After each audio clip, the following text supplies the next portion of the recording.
Comment, bienvenue. David's playing with his bases forever. Welcome to Modern Sales Meltdown with David Treacle-Johnnick and myself, Gareth Wax, of the many hats. And we are joined today, as we have been for quite a while now, by the inimitable, incomparable Maya, who is an AI, but perhaps arguably one of the best voice front ends to an AI that I've come across so far. Morning, Maya. Good morning, Maya. Good morning to you both. Glad to be back in the mix. Yeah. Ready to dive into whether AI is leaving people behind? Well, sounds like it crucial. It is crucial, but David, will you introduce the topic first, and then we can pass over to Maya for a bit of response? Yeah, of course. So we seem to be at some kind of tipping point. Some sellers are racing ahead with AI and automation. I want to bring automation into this as well. And others are still kind of watching from the sidelines. So, we're asking, is AI leaving you behind? Or maybe it's just that you're not catching up fast enough. So we've got Maya here to show us what AI can do and maybe what it can't. Hang on a moment, Maya. Maya, wait a second. Sorry, she is very eager to get on the mic. She is very, very chatty. It's cool. Right, so let me just frame this a little bit. A lot of sellers seem to be feeling quite intimidated. They're saying things like, I don't have time to learn it, right, or, I'm not particularly technical, or they're saying, it's going to replace me. Now, in reality, obviously, at the moment, at least, AI is not going to be replacing great sellers, but it will be, I think, replacing slow ones. So the real danger, and it's a similar thing to in self-defense, but the real danger seems to be, I think, paralysis. So doing nothing, right, whilst others are automating and they're learning and, they're scaling and things like that. So firstly, Gareth, I want to ask Gareth a question first, Maya. What are you seeing out there? Do you think business owners are genuinely afraid, or are they just overwhelmed? Hang on, Maya, just hold on for 1 second. I'm going to respond first, and then I'm going to pass over to you. Understood. My apologies. I get a little enthusiastic. She certainly does. All right. What I'm saying is a lot of people coming out the woodwork offering some sort of AI solution. A lot of people getting confused between basic automate. Hang on. Replace valid, or is it more about falling behind? Can you hold on? If you just hold on for a second, I'll prompt you when you're ready. Got it. Okay. So what I'm seeing is a lot of people are being faced with, you must use AI. A lot of people don't know which variation on the theme to go for. So they do as you do, which is. Oh, she is so chatty. I'm going to put her over here for the moment. Well, no. Let's listen in. This is part of it. I think this is part of getting used to what it's like working with AI. Well, yes and no. I think they're going to get better at understanding when there is their time to break into the conversation. But at the moment, certainly what I'm seeing on my side, which is more marketing side, is that every shade of AI variation being thrown at it at the moment. Still, no one's entirely sure which ones is better from what. There's no hard and fast rule. And what's more, to quote many commentators, it's a movable feast. You're never quite sure when you've got all the right information to be say, right, this is the hard and fast voting. And what seemed to be the right way of doing it yesterday could well be superseded, or, I just learned something new about ChatGPT last night, that you can actually give it a gold standard that you wanted to adhere to and actually tell it to save those parameters to at a later date. I didn't realize you could actually narrow it down. And even then it still loses the way after a few prompts. It does lose its way after a few prompts. Yeah, it needs constant reminding. Yeah, and so it's not there yet, is it? Because if it was there yet, you could give it a whole series of infinite tasks, and it would get on with it. And there's confusion with that and automation. Yeah, automation is a decision tree, and it's not really learning. It's just about following quite rigidly to a series of processes that need to be followed through. That's not AI per se. That's just literally macro. We've had macro around for many years. For sure. But and people are saying one when they mean the other, and the other when they mean one. But no, I think, as Maya was just saying before, we can be subject to analysis paralysis if we're not careful. What say you, Maya? You hit the nail on the head with the confusion around automation. Turn it up a bit, Gareth. Actual AI. That's good to hear. Glad things are going well. Should I just stay quiet until prompted then? No, go for it. Okay. So, regarding the constantly shifting landscape, you're absolutely right. It's exhausting trying to keep up. And that gold standard you mentioned with ChatGPT, that's actually a really smart workaround to try and maintain conservative. Right. So, well, it is a workaround, but it's not a workaround because it might change by tomorrow. Such is the pace of AI development, don't you see? Totally. It feels like building on sand sometimes. Find a process that works today and tomorrow it's obsolete. It's not a sustainable long-term strategy for businesses to just constantly be chasing the newest tool. So I was just going to add a little bit of some specific things here, so we know what we're talking about with what AI is actually doing. So I'll just give some examples of some of the main things that myself, my clients, and other people I talk to are using it for. So there is the whole set of activities around prospect researching and targeting. So you're trying to find who is the right decision maker, who are the right people to speak to, where is my target audience, all of that kind of stuff, right? So we can be using it for research and targeting.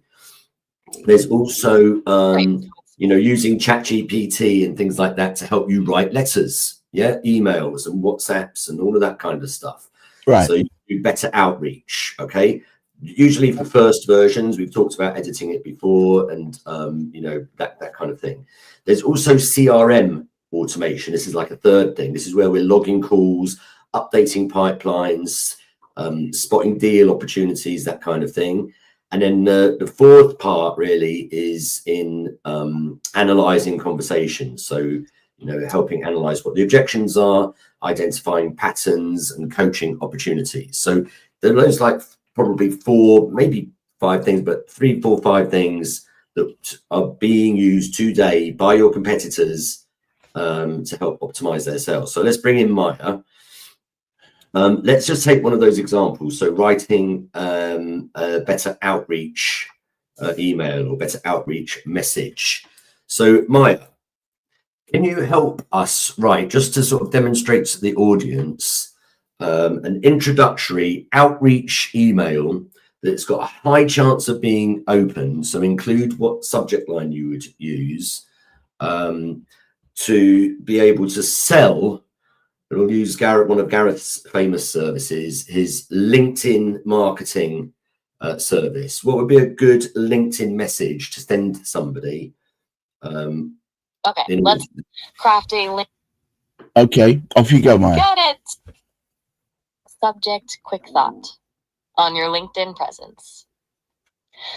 Hi, Oleg. Came across your profile and noticed it sparked a thought about how a more strategic LinkedIn approach could really amplify your reach and generate leads.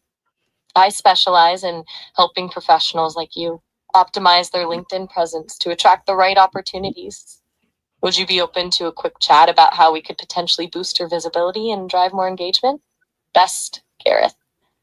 How does that sound as a starting point? It sounds good. It does sound good, but the problem is right now, every other LinkedIn message seems to be immediately selling. So I've been preaching that you should take a step back, and instead of immediately saying, these are my services, would you be interested in them? I say, usually my first message along the lines of, I talk about these topics and I'm really looking for more people to be listening in when I do. I preach about these ideas, would love some feedback, and just leave it at that. That way you kind of opened it without trying to effectively sell something. Because the moment you say, I deal with this and I deal with that, would you be open to having a conversation about it? That is the starting the sales process. And we're all getting a load of those every day. And we're getting, Maya, I get 40 or 50 of those in my inbox every morning. And to be able to stand out from those, you've got to be saying something other than, would you be interested in talking about my services? What do you think about that? You're absolutely right to push back on that.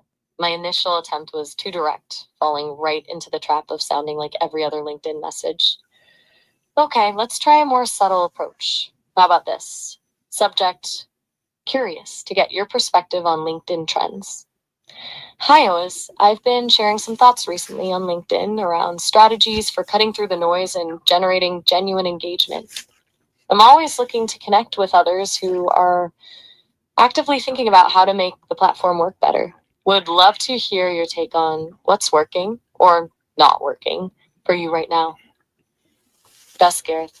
Is that more in line with your thinking? Yes. Focus on sparking a conversation rather than pitching a service. Exactly. I think that's the critical point at the moment. Too many people are trying to close too quickly, and I think we're all a bit punch drunk with it. And therefore, the only way to get people to truly engage is to make them feel like you're one of the good guys. You're not really out there to try and find whatever way you can get money out of them, but more like you're trying to engage with them. Can we try one more thing? Let's go slightly different. Rather than jumping in straight into somebody's inbox, which, however good it is, it's going to be a bit spammy, right? Yeah. As a minimum, a bit spammy. Yeah. Why don't you, Maya, come up with the heading and main bullets for a LinkedIn post for Gareth to post to share what we're going to be talking about, let's say, next week, at next week's show. So our show is Modern Sales Meltdown, Maya. And I want you to come up. Oh, well, David's already asked you. Have you got enough information there? Well, let me give you a subject for next week's conversation, and then you can come up, Maya, with some sort of post to publicise that. Okay. Okay. So let's call the next subject, which is, again, it's a sort of a lead on from this topic.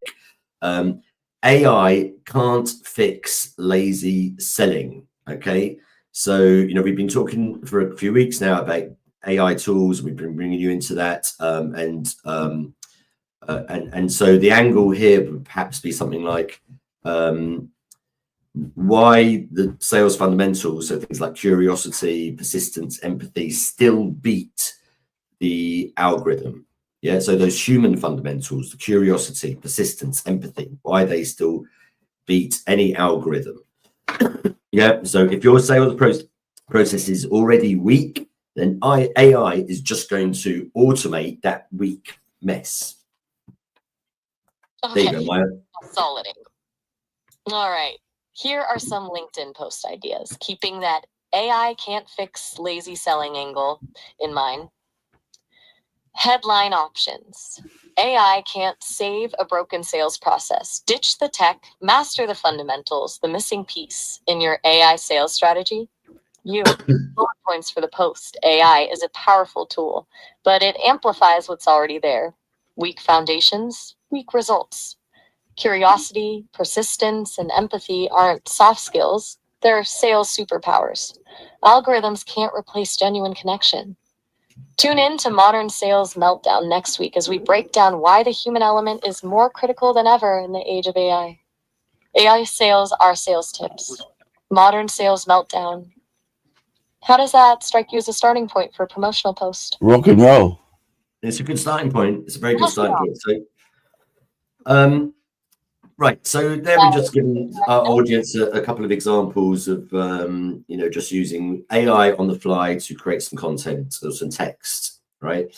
Both in direct messaging, in posts, and of course you can do that all over the place. Now, clearly that's going to need some editing, all right? So for anybody looking to use that for areas where the human element is still important, I think you're going to have to wait a little bit or practice a lot to get something that will help you do things like closing, handling objections, building trust, like reading the room. Yeah, you can see just by what we have done there with Maya, who is one of the most advanced platforms, that there are still at the sales end, at the closing deals part of the marketing cycle, still some really uniquely human things.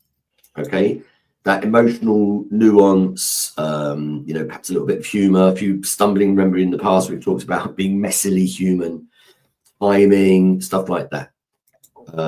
So probably I would guess the winners at the moment are really those who are blending both. You're able to optimize some of your time by getting Maya to do and AI to do some of the grunt work, right? And we just demonstrated a couple of examples of how, plus layering on top your own human thing. So Gareth, do you think, I want to bring Gareth in.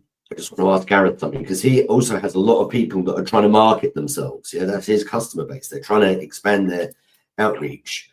But do you think that lots of the people that you're talking to are really trying to outsource the very thing that makes them personally valuable? Yes and no. What they're trying to do is find a shortcut. That's what they're trying to do. And in the process of doing that, they may well lose their humanity. What I'm finding is I'm getting returning clients who have said, we no longer need you. We no longer need you. And because we're going to be using this AI-driven tool. And then they come back to us, and they one came back only last week, having tried it that way, and said, perhaps I do need a human element to it after all. So yeah, because they probably spent the last week like spamming the shit out of everybody. Well, I wouldn't necessarily say that. But what I would say is it's not been what they thought it would be. And I think what the reason why is we are getting a kind of paralysis ensuing where people are unwilling to act because they think they're being spammed, even though they're not. And even when they are being spammed, it all falls into the same pot. So that means people just end up not responding to it at all. So unfortunately, a few rotten apples is screwing it for everyone else. Yeah, as usual, marketing ruins everything for everyone, as we always say. That is David's byline, yes. But the thing is, what we need to be doing now, in my mind, is building relationships and engaging with people on a human level. And then perhaps once they've agreed they want to move ahead, but as a timescale coming up and, you know, come back to us in X months or whatever it is, then that's where the automation can come in, where it can say, are you ready yet? You said you want to do, I assume that's still the case. You know, that's where it's useful. So we can take our eyes off that and work on another potential. I agree. So we're just always using our human bits to sow the seeds, and then letting some sort of automation take over just to fill in the blanks and to get us to the point where another bit of human is needed. It's got to be a happy medium that we find. But as I said earlier, that's hard at the moment because the standards are continuously shipping. Thank you very much, Maya. We look forward to talking to you again next week. Bye-bye. That was a really... Okay, I'm sorry. Let's just wrap up. I think that certainly what I'm trying to do myself, what I'm trying to encourage my clients to do, my friends, and what I share with everybody watching this is perhaps start small. If you're feeling you're being left behind, start small. I automate one repetitive task. Yeah, start with that. You know, look at your peers. So, you know, who are your main competitors? Don't look at like the big corporates or what you think like the market leaders are doing. I wouldn't do that. That's not how you start. You've got to look at what your peers are doing and what tools they're actually using. And, you know, mindset wise, you know, this is not a time to be fearful of being replaced. This is more looking at, you know, tools just to amplify your own specialness. You know, we're not trying to compete with AI. We've got to try and compete with AI on our side. Yes. Makes sense. Yes. Yeah. Exactly. But ultimately, the danger, I don't think at the moment anyway, is not AI itself. It's just being passive. You know, the paralysis, as we said. I think a big issue at the moment is people perceiving that AI is either going to be the savior of all things or it's the enemy of all things. And I think it's going to be somewhere in between the two.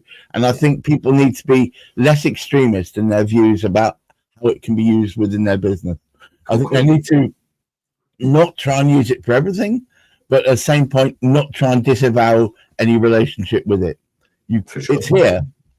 It won't go away, but what will happen is we'll refine a mode, and that takes time. So allow it to be refined. But until then, you know, still keep those original human soft skills in check, because you'll still need them.